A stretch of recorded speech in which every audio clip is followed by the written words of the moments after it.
Thank you, Mr. Chairman. Thank you, Secretary, for being here today. When we introduced ourselves earlier, I was from the 139th District, which is Pike, Wayne, and Monroe counties, and it's the land of high-quality, exceptional value water, and we take great pride in that. That's something that something my constituents, my business owners, my elected officials all work very hard to maintain for all of our residents and our future residents. I do have young children, too, so I'm concerned about their livelihoods and the clean water in the future. There is a concern that I have that our chairman expressed about the funding going to our conservation districts. They are the boots on the ground that deal with many of these constituents, local officials, and businesses trying to solve problems that arise, and they do a wonderful job. So I, too, am going to work very hard to try to get that line item fully funded as it was last year. Act 13, where we are in the DRBC, there is no gas drilling, even though in the northern end of my districts in Wayne County there is gas. So I don't want to expand on that. My other issue had to do with the gravel bars in certain rivers. I know Representative Millard talked about that a little bit in his concerns around the Columbia County, Bloomsburg area, and I too have those concerns as well in some of my small streams, and obviously we are in the land of high quality, exceptional value water, so it's a problem. My issue today has to do with new regulations proposed for on-lot sewage systems. Wayne County officials just contacted me about new changes, I think, that are being proposed by the Sewage Advisory Committee. The sewer models could have a real negative economic effect on the building industry where we are. Very simply, the cost of a new system could be a new house could be an additional $15,000. I did ask the question to certain professionals about buffer zones, and they said that there could be buffer zones up to 1,000 feet from these high-quality, exceptional water streams. So I guess it's the professionals, the elected officials in my area are very concerned about this. They want to make sure that they have the opportunity to come and speak to you about this and maybe have the ability to testify about it. But my question in regards to an appropriations in our committee here is how can we appropriate money to you to fight some of these lawsuits that have an adverse court ruling that hurts my area?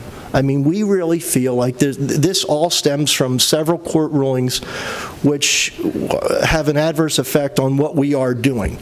And that is, you know, at what point do we challenge? At what point do we give you the funds to bring in the scientists, to bring in the engineers, to bring in the professionals and say, look, what you are doing is adequate, and it is working, because we really feel that we have the history, we have the professionals, we have the scientific data to support what we're doing is adequate, and we don't need to do something more than we're already doing as far as protecting the streams and water.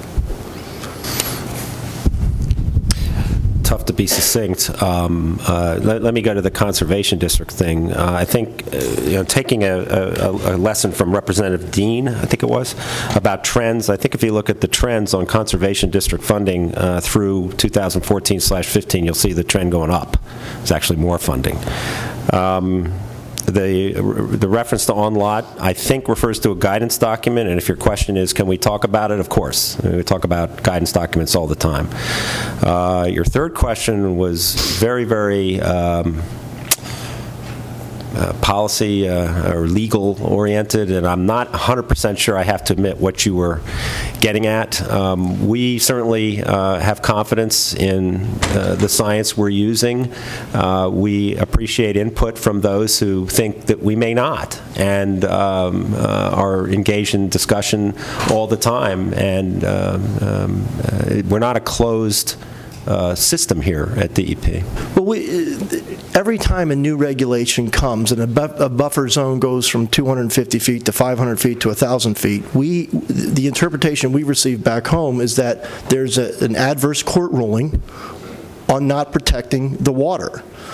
And And I guess my constituents, my elected officials, don't understand that because we are protecting it. We have a strong history of protecting it, and we think it's at some point we need to start challenging some of these court rulings with the science and prove that we are protecting it, and we don't need to add another layer of regulation to a new home construction or buffer zone or, Well, 1,000 feet? Representative, I don't want to get involved in what will be the topic of the next hearing, but we do live in a world today in the United States and in Pennsylvania and everywhere else where judicially created decisions sometimes substitute for legislatively created policy and decision-making, and I certainly talked a lot about that very topic when I was running for a seat on the bench that you will be chatting with the Chief Justice about in a minute.